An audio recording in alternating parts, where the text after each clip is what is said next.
Ibu, saudara-saudari semua. Saya percaya bahwa Bapak Ibu, saudara-saudari semua selalu dalam lindungan Tuhan. Pada saat ini kita akan sama-sama belajar kebenaran firman Tuhan di dalam Kejadian pasalnya yang kedua ayatnya yang ketujuh. Kejadian pasalnya yang kedua ayatnya yang ketujuh. Saya akan bacakan. Ketika itulah Tuhan Allah membentuk manusia itu dari debu tanah dan menghembuskan nafas hidup ke dalam hidungnya. Demikianlah manusia itu menjadi makhluk yang hidup. Demikianlah jawab pembacaan firman Tuhan.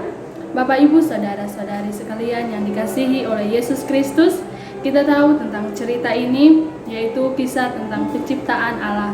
Dan pada hari yang ke-6 Allah menjadikan manusia pertama, yaitu Adam.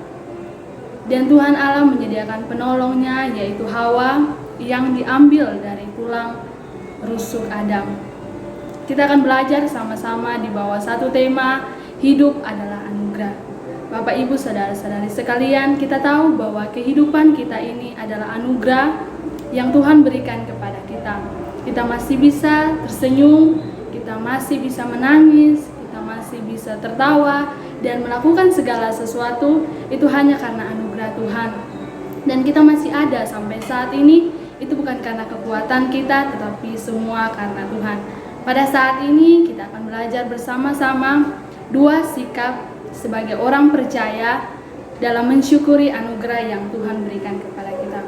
Sikap yang pertama yaitu harus menata hidup.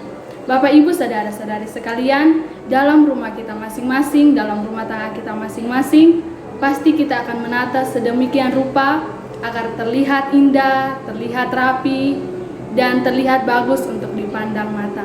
Nah, begitupun dalam kehidupan kita. Apakah dalam kehidupan kita saat ini kita sudah menata kehidupan kita dengan baik sesuai dengan apa yang Tuhan kehendaki, atau malah kita menata kehidupan kita sesuai dengan apa yang kita kehendaki? Dalam rumah kita masing-masing pasti kita tidak menginginkan supaya ada kotoran, sampah, dan lain sebagainya. Demikian juga dalam kehidupan kita.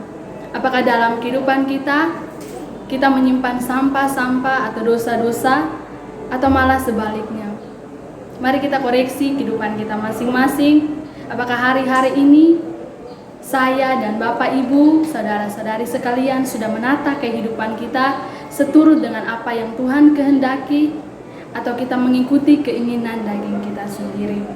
Mari kita belajar untuk menata hidup kita sedemikian rupa agar ketika orang lain melihat kehidupan kita, mereka merasa nyaman, mereka merasa tertarik untuk melihat kehidupan kita, karena kehidupan kita berbeda dengan orang-orang yang ada di luar sana. Dan sikap yang kedua, bagaimana kita sebagai orang percaya mensyukuri anugerah, yaitu kehidupan yang Tuhan berikan kepada kita, yaitu mempertanggungjawabkan hidup kita. Bapak Ibu, saudara-saudari sekalian, kita masing-masing punya tanggung jawab yang telah Tuhan percayakan bagi kita. Nah, apakah kita sudah melakukan tanggung jawab itu, atau kita mengabaikan tanggung jawab itu? Dalam kehidupan kita punya tanggung jawab sendiri dalam pekerjaan kita, dalam studi kita, dalam rumah tangga kita masing-masing. Kita semua memiliki tanggung jawab yang sudah dipercayakan. Nah, kita telah diberikan tanggung jawab oleh Sang Pencipta kita, yaitu Allah. Mari kita melakukan tanggung jawab itu dalam kehidupan kita yang masih Tuhan berikan bagi setiap kita orang-orang percaya. Mari kita melakukan tanggung jawab itu dengan sungguh-sungguh. Jangan kita hidup untuk diri kita sendiri, karena akan ada saat di mana kita masing-masing pribadi akan mempertanggungjawabkan apa yang sudah kita lakukan di dalam dunia ini. Apakah selama kita hidup, kita melakukan hal-hal yang tidak seturut dengan apa yang Tuhan kehendaki, atau kita melakukan hal-hal yang Tuhan kehendaki? Masing-masing kita bisa melihat kehidupan kita secara pribadi. Apakah selama ini saya sudah melakukan semua seturut dengan apa kata firman Tuhan, atau malah saya melakukan seturut apa keinginan saya? Bapak Ibu saudara-saudari sekalian yang dikasihi oleh Yesus Kristus, mari setiap kita belajar untuk mensyukuri anugerah yang Tuhan berikan kepada kita lewat dua sikap ini, yaitu mari kita menata hidup kita sedemikian rupa agar ketika orang lain melihat hidup kita ada sesuatu yang berbeda. Dan yang kedua, mari kita sama-sama belajar untuk bertanggung jawab dengan tugas yang telah Tuhan percayakan kepada setiap orang-orang percaya. Demikianlah kebenaran firman Tuhan yang dapat saya bagikan pada saat ini. Saya rindu untuk berdoa bagi Bapak Ibu, saudara-saudari sekalian. Mari kita berdoa. Bapa di surga, kami bersyukur buat kebaikan-Mu Tuhan. Terima kasih banyak untuk kehidupan yang masih Tuhan berikan kepada setiap kami.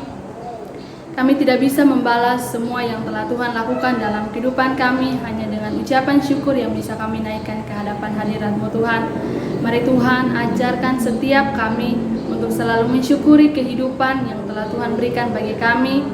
Biarlah kami boleh menata kehidupan kami seturut dengan apa yang Tuhan kehendaki. Dan tolong kami Tuhan untuk memiliki rasa tanggung jawab dengan tugas yang telah Tuhan percayakan bagi setiap kami. Terima kasih banyak Tuhan untuk segala kebaikan-Mu. Inilah doa dan ucapan syukur kami. Dalam nama Yesus kami berdoa kepada Bapa di surga. Haleluya. Amin. Shalom. Tuhan Yesus